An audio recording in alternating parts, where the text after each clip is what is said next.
You know, some people call this movie a modern Christmas classic. Will Ferrell's Elf is a must-watch over the holiday season.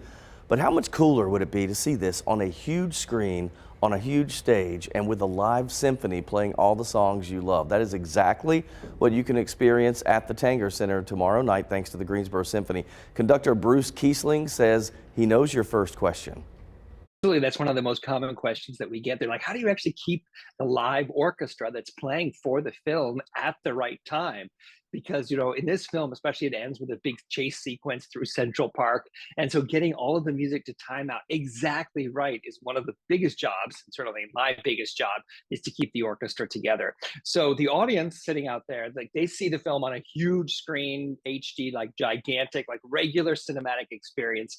On my score, like, I have the music, of course, but in front of me, I also have another television camera.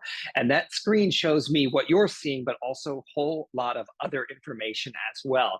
So on that, I'm seeing like the tempo that I should be conducting at, where the downbeats of each of the bars are, and hints like that that tell me where I'm supposed to be in the music. It's a once-in-a-lifetime way to experience a holiday classic, and apparently audiences love this. Hearing the music played live just ups that emotional experience. You know, I always say that, you know, the music in a film tells you what to feel about what you're seeing.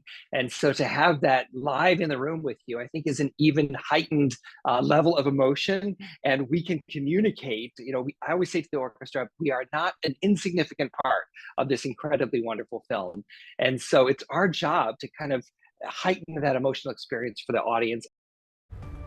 So this is really cool. So some of the images, well, what you're seeing back here, that's when they did it to Harry Potter, which was, I saw part of this. Yeah. Amazing how they do this. So the movie is stripped from all music underscore from the entire movie. Yeah. And then the symphony will play everything, even just little music that's background music. They have it all charted out, and they do it in exact right timing with the movie. That is so cool. Cool? I love listening to an orchestra. It's just so beautiful. And to be able to combine the movie aspect with the music aspect, I think is just a great experience. Well, and you hear, by the way, you hear the people talking in the movie. Yeah. So you're watching the movie. It's just the music is brought. They fade it out a little bit, and then you hear the live music right there. Wherever it fades out in the actual movie, they fade out. That's nice. I think it's really cool too. I've been, like, say the Nutcracker, right, where they usually have a live orchestra at the same time.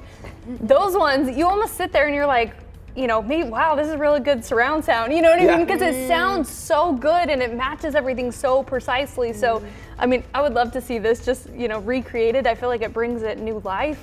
And I love Elf. Elf is such a good movie. I do too. Even the scene when she's singing in the shower and she sings the Baby It's Cold Outside, I asked him, I said, because there's no music with that, do you play anything?